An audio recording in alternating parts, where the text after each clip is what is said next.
Hi everyone. I'm so excited to be here today. When Sarah Osborne asked me to give the capnote address at Citizenship Focus, I had to say yes.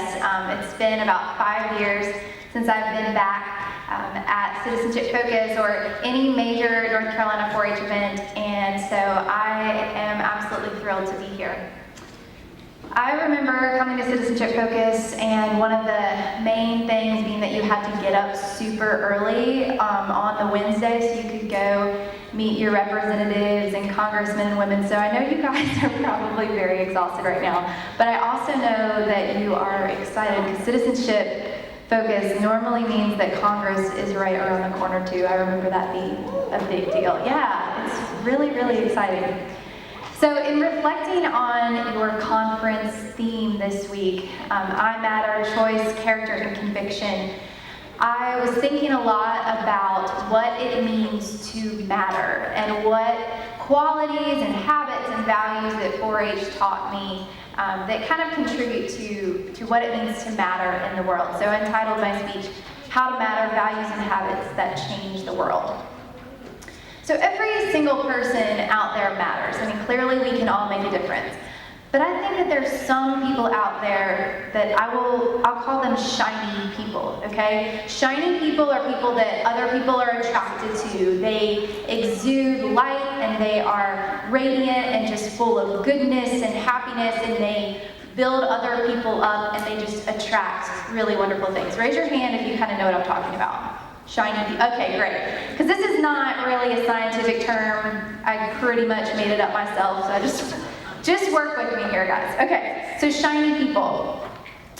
To give you an example of a shiny person, my yoga teacher, her name is Adrienne.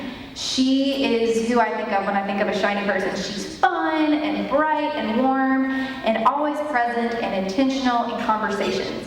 A building could be burning behind her, but if she's talking to me, she is 100% in the conversation. Another person that I will classify as a shiny person, just to give you an example, and I know I'm kind of biased, but my husband Austin, who's here today, he is very motivated and driven and passionate, and I knew that when I met him, he was different from a lot of other 21-year-old boys out there. So I think every single one of us in this room can identify with knowing a shiny person. So just work with me on this kind of crazy term that I've come up with. So in preparing this speech, I did research a little bit to see if anyone out there had done actual work and research on shiny people, as I'm calling it. And I came across the work of a motivational speaker named Glennon Doyle Melton. She is a woman in drug and alcohol abuse recovery, and she now uses her talents and her energy as an author and as a speaker. And Glennon polled a whole slew of people that kind of fall under this shiny people category, and this is what she found. People who are the most content and make the biggest impact on others' lives do so by implementing small habits into their everyday lives. So when I heard this, I started thinking about these habits that 4-H instilled in me and the ones that I've developed since college and starting my own career, and I started piecing together all of these things that lead to my own contentment and what it means to matter in others' lives. So here are a few of the habits. First thing is your elevator speech. You guys are at Citizenship Focus, you have your elevator speech under wraps. Being able to explain yourself and your mission and your purpose and your passion in 30 seconds or less is an extremely crucial skill to have as you go out into the world, as you go into college, as you go on to get your job, but even just in 4-H when you are applying to get a national conference or Congress, or maybe you are telling someone about your presentation. Your elevator speech can be just a part of your habit. It's something that you can do on a daily basis, and you can strengthen it so you can share it with others. Another habit that you guys have already done today is writing thank you cards. So as 4-Hers, we're all very, very good at this. We know how to address our envelopes, and we know how to address the person that we're writing to, and to fill the card with meaningful content. And that's extremely, extremely important. And it's just a great habit to have and to start doing. 4-H just really taught me the power of the handwritten letter, and it's such a dying art, and it's a beautiful thing, and everybody loves to get mail, so don't ever lose that part and that habit that 4-H teaches you. Another thing about writing letters, and just a fun fact, how many of y'all in here know Sally Dixon? Yeah, all right. Okay, so Sally and I were state officers together in 2010 and 2011, or through that year. And Sally and I don't see each other very much. She lives, or has been living in Tennessee, in the western part of North Carolina, and I live about 30 minutes from here. So we don't see each other that much. But Sally is great at sending letters. She's very intentional about her communication, whether it's Easter or a birthday, or just she wants to tell me about some national park she wants to visit one day, whatever it is. She's very intentional about her communication, and that's just a great habit as 4-Hers that I think that we can be even better at. Another habit that I believe shiny people possess is saying no. Now, I think that for many of you, this will sound like a contradiction to everything you've been learning in 4-H thus far. But I'm here to tell you that you must say no to some things in order to say yes to other things. The most effective way to live is to give lots of yourself to few things rather than little pieces of yourself to tons of different things. Okay, it's important to build your resume. It's important to prepare yourself for what you want to do later in life. But think quality over quantity. Okay, guys? I know as 4-Hers, that's hard for us to process. Another habit is just to avoid glamorizing exhaustion. Now let me explain this. This habit kind of goes along with saying no, and I feel that glamorizing exhaustion is a habit of 4-Hers. It's easy for us to completely run ourselves ragged and make it seem like it's wonderful to be in 30 places at one time, and I'm so guilty of this currently, and did this the entire time I was in 4-H. I would be applying to this, and making posters for this, and volunteering for this, and like starting my own business and entering things into the fair all at one time. And it's exhausting, okay? And it just kind of goes along with learning to say no so you can say yes to bigger and better things. All right, another habit of shiny people. When Glennon Doyle Melton was doing all this research, she found that typically these shiny people that are content with themselves and make the most difference in the world, they struggle with jealousy like we all do, but they channel their energy into a positive action. So how many of y'all, okay, and you don't have to raise your hands for this one, but I want you to think in your head, if there's somebody in your county or your district or the state level, or maybe it might not be somebody in 4-H, but somebody that you're a little bit jealous of, okay? I can completely picture this person for me when I was in your shoes a few years ago.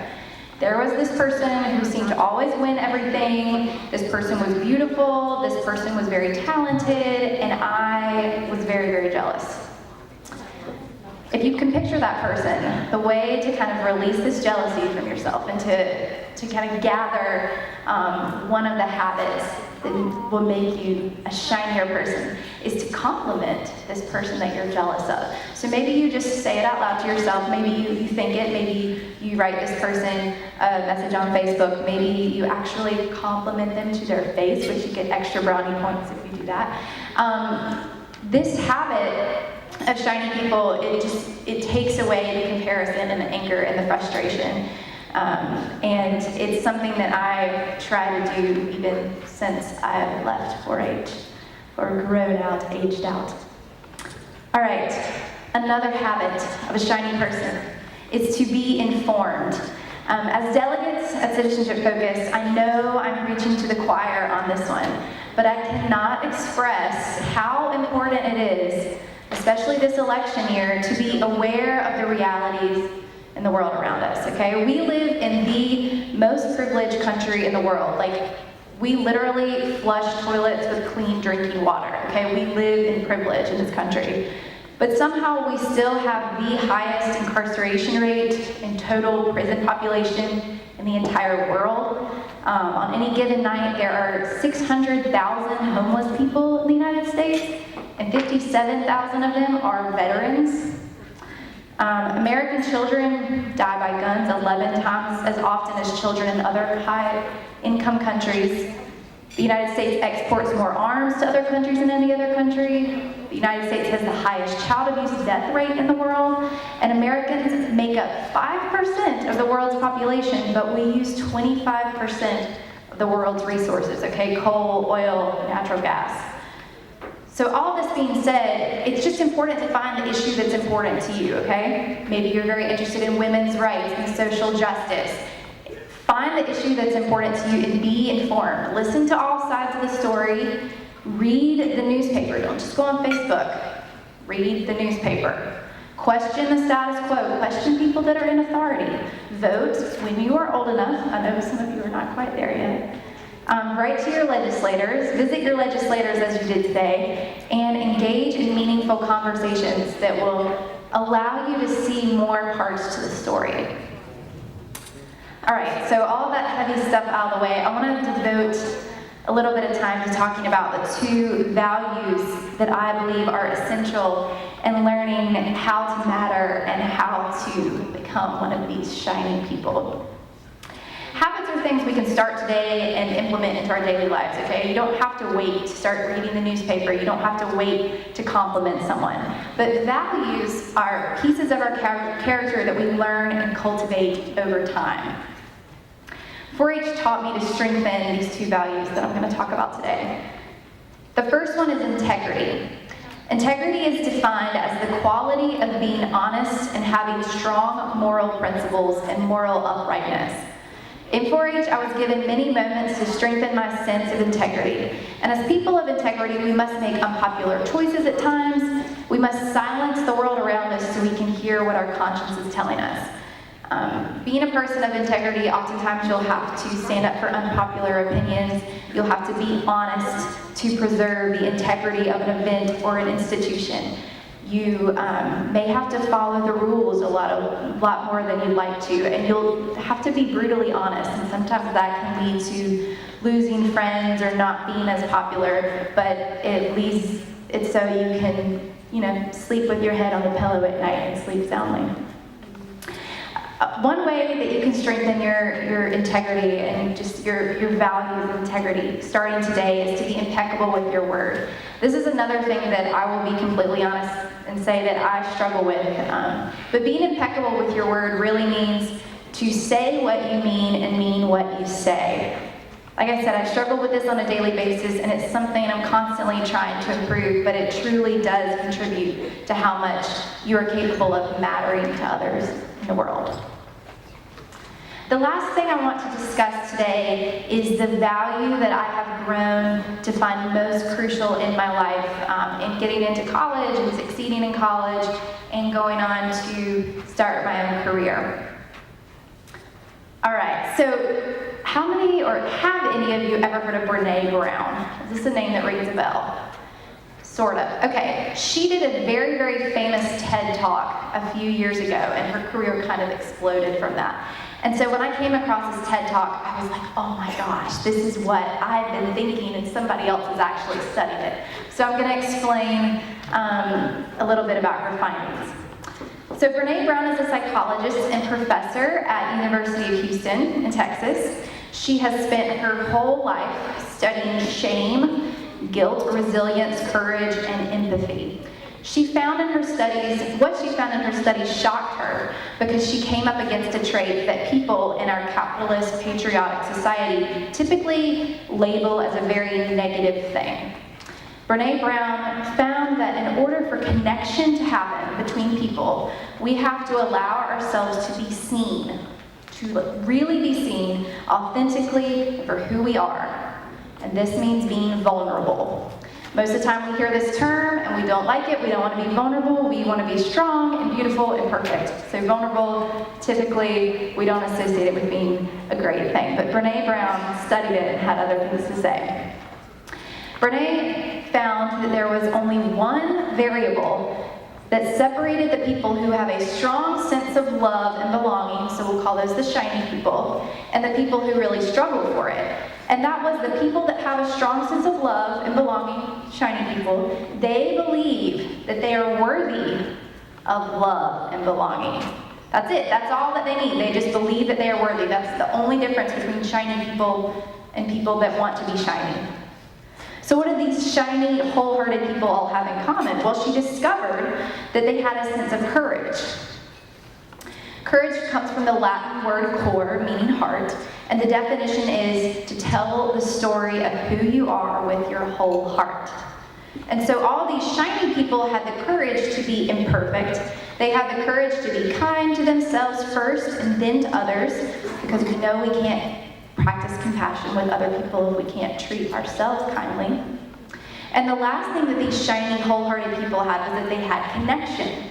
As a result of authenticity, they were willing to let go of who they thought they should be in order to be who they actually were. And lastly, these shiny, wholehearted, mattering people fully embraced vulnerability.